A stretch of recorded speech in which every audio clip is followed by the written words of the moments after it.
the way I look at beekeeping is that we're here to support them and to help them do what they naturally do. So as far as what a beekeeper does is we provide them a house, a home, in a yard that supposedly has good forage around it so they can eat food, water, nectar they need, and then to monitor them periodically for disease, just like you would a household pet. There's no routine in beekeeping, so just want to sort of dispel that a little bit. It's always going to change depending on the season. It's going to change depending on the weather. There are a lot of things that are going to influence beekeeping, what you do, when you do it, and how you do it. I can literally tell you the day, it was April 27th, when I first noticed black locust tree blooms. And it's like, I like knowing that, where I'm always looking for it and I'm always monitoring the weather, and like, it's kind of, beekeepers understand it. So we're very busy from, say, March up through now. Because that's the season when the bees are reproducing the most. That's the season when they're bringing in nectar to make honey. So we're managing that, and that's the season when they tend to be, there are diseases and insects. And it's seasonally, winter is the down season. The bees, they don't hibernate, but they stay clustered. So they're in the hive, they just shiver and ball up around the queen, keep her warm and alive all winter. The real activity starts in the spring. She'll begin laying eggs by the thousands, and she'll build up. The colony will go from 30,000 bees to 90,000 by the time we're in full bloom. Bees have a queen who lays all the eggs in the hive, and then there are worker bees that do many different tasks in the hive, and then there are drone bees who have just one task, which is to impregnate a queen at some point. And they need all those bees to collect as much nectar as they possibly can. They're natural hoarders. They will fill up all the frames with nectar and ripen it into honey so they have food for the winter. They're fairly resilient. They can live in most environments other than the Arctic, for obvious reasons. But, temperate environments such as this, environments where you have mixed seasons, they do well in tropical environments. So, there are very few places that bees can't survive and thrive, and typically what will happen is each successive generation will be tweaked a little bit to make them more sustainable within that environment. The biggest thing is inspections. You keep an eye on them. When you go into every beekeeper who goes into the hive is looking for usually 3 to 4 things. The first thing is your queen, is the hive colony queen right? So is there evidence? Most times you won't see the queen. She doesn't like the light. She usually will go down deep. She'll keep moving away from you as you open up the frame. So you look for evidence of her. Are there eggs? Are there larvae?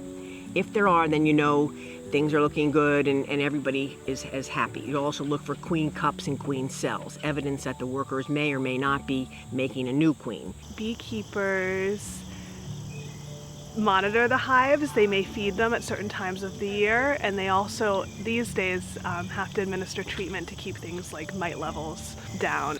But it's a mite that originated in Southeast Asia, just like all honeybees did in Southeast Asia, and then now it's managed to, it made its way over to the bees in America in the 80s, and it's just spread like wildfire here because its natural host is honeybees. It only ever lives in honeybee colonies. So. And that transmits lots of viruses, and it also just generally weakens the health of the honeybees. The next thing you look for is the health, general activity of the bees. Are they all moving around? Do they look healthy? Do you see mites? Hopefully not. And then you look for food stores. Do they have enough space and food? Is there enough space for them to keep laying eggs or storing honey? And do they have enough honey for the particular season that they're going into fall? You want them to have tons of food. In the spring, it's okay if there's not much food. They're about to collect it all. Our 2 biggest things are the smoker, which drives the bees down into the hive, so you don't have to work with your hands quite as much in the bees, and your hive tool, which is what you use to pry the frames up and break the boxes open. They're not native to the Western Hemisphere at all, honeybees. So they were brought over here in the 1600s by the white settlers, from Europe, and they're incredibly good agricultural pollinators, mostly because they live in such large colonies. Like per capita, they're not necessarily better than other native bees, but they live in colonies of tens of thousands, so they're way more powerful for pollinating stuff. Bees are vital for pollinating all the food that we eat. In the almonds in the Central Valley of California, 1.5 million hives are brought in February from around the country to pollinate almonds. It's also needed just to keep everything that you see around you going. Even though the trees, not every tree produces a fruit, every tree produces seeds. And in order to get a seed, you need it to be pollinated. So to keep all the greenery that we see around it, bees or some sort of pollinator is necessary. What people can do to help out bees at home is to plant pollinator-friendly plants, like milkweed, tulip poplar trees are wonderful. I like places that are wild, but you could be in your own backyard because there's plenty of forage all through your neighborhood. And also buying local. So buying local honey, buying local bee products, that also helps to really sustain and keep beekeepers, in being able to do the things that we love to do. I do take it really seriously because I do really love beekeeping, and I love watching the bees pollinate the flowers. Let the clover grow in your grass a little bit. A few dandelions in the spring is good. Let them do that. The more food we can give to them, the better. Food and water. Occasionally, people who have swimming pools, you'll see them feed in the pool, and they'll let them take the water and then be off. And so that kind of, we can just take care of them that way. And just kind of, I would say the big thing is don't be afraid of them.